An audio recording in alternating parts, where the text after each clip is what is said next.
So you've crashed the interview, but now the recruiter says they're calling your references. What are they going to ask them? And why does it feel like your future is now in someone's hands? Today I'm breaking down the top 10 questions that your referees get asked. And more importantly, why these questions can be the final piece that seals the deal or shuts that particular door. Top of the morning, everyone. My name is Tshidi and I'm back with a brand new video. Today we're diving into a mysterious world of reference checks, the part of a hiring process that too many candidates underestimate. So you've done all the hard part, the CV, the interview, the follow-up emails, but then comes this one final test that you actually can't even get involved or can't even attend. Here are the top 10 questions that will actually help you understand what people ask your references. The first question that they always ask is, can you please confirm that job title and the date of employment? Why do they ask this question? This is normally a baseline verification step. It's just to make sure that recruiters or companies are checking for honesty and a bit of consistency. Any mismatch between your CV and what the referee says can also raise a few red flags. And in most cases, the recruiter will,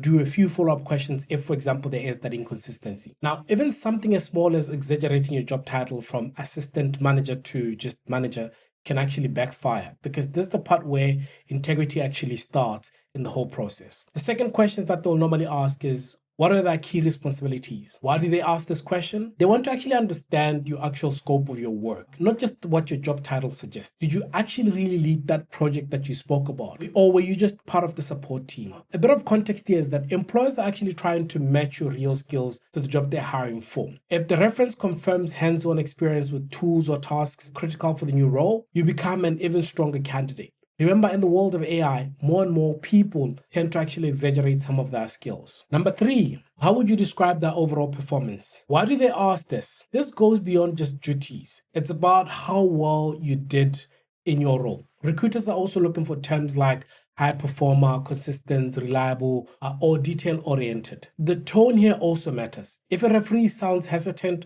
or gives very bland responses like, they were okay, it can suggest average performance or hidden issues. It's not just what they say, but it's also how they say it. And most managers, when they get called and asked that question, know exactly how to send the recruiter a message without saying you're a bad performer. Number 4, what are their strengths? Why do they ask this question? It's to understand what you naturally excel at, your superpowers, so to speak. Also, a bit of context here is that recruiters want to see if your strengths align with the needs of the new role. If your referee says he or she is amazing with clients and the job is customer facing, it's a huge plus. This also gives them insights into the professional identity that you might have not necessarily shared, and how others perceive your value that you bring to that particular company. Number 5, what are the areas of improvement? No one is perfect, and recruiters want to see if you're actually coachable and self-aware. A good referee will also be honest and a bit balanced here. Something like, he used to struggle with delegating but improved over time, or we've been working with it over the last couple of years, shows a bit of growth. A vague and overly negative answer, that can also be very, very dangerous. So when your referee gives this, just know that they're in a way sabotaging your opportunity to actually be able to be employed. But also, guys, remember this. I know this is number 5. Remember this. Recruiters can also read between the lines where sometimes the referee is just sabotaging you on purpose. Number 6, how do they handle pressure or stressful situations? Why do we ask this question? Every job comes with deadlines, emergencies, or interpersonal friction. They want to actually see how you respond under pressure. Do you crumble or do you stay very composed? The ability to stay focused, keep your cool, and make smart decisions in stressful situations is one of the most sought after soft skills in today's fast-paced workplaces. Number 7, how were their communication skills? Why do we ask this question? Communication is a foundational and most important piece of any piece of delivery for any person. Whether it's giving updates, writing emails, or explaining decisions to a team, this is extremely important. Poor communication causes a lot of errors, missed deadlines, and team drama. And a strong endorsement here says you can actually work across all different departments with clients or even some of the leadership. Number 8, how do they interact with the team members and management? Culture fit is just as important as skills. No one wants to hire somebody who is actually technically brilliant, but very toxic or even difficult to manage. Employers are scanning for red flags like, are they arrogant? Are they blame shifting? Or are they just being difficult to manage? Positive comments about your collaboration skills, your mentoring others, or diplomacy scores very big points here. Would you rehire them? But here's the reason why they ask it.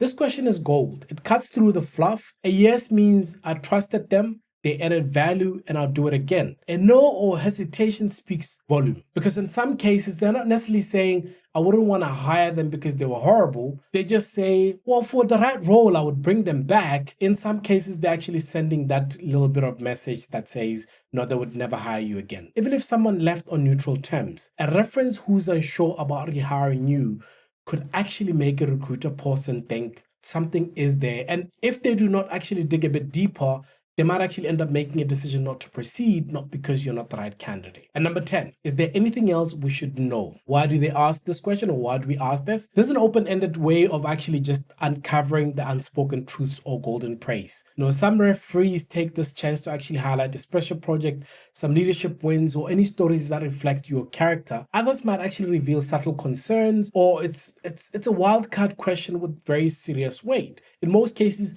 you might have nailed everything here until you get to this question, and then you lose out on that opportunity. It is therefore important that when you actually make somebody a referee, it's someone that you know will be able to speak about what you've been capable of and give your referees a heads up. They should actually know what role you've applied for, why you've applied for that role, and what company it is. Please never ever leave your referees without knowing where on earth you're actually going. Recruiters don't just want to verify your experiences. They want to validate some of your character. The top 10 questions cover facts, performances, personalities, and even some potential red flags. A great reference confirms the greatness that you are, and a bad one can quietly kill your chances of actually getting that particular opportunity. So I challenge you guys to do this. Pick one of your former managers or teammate and ask them, if a recruiter called you today, what would you say about me? It's a powerful thing, because in most cases, what they say could be very telling. If this video brought some clarity to the reference process, don't forget to like, share, and subscribe. Until we meet again in the next video, peace.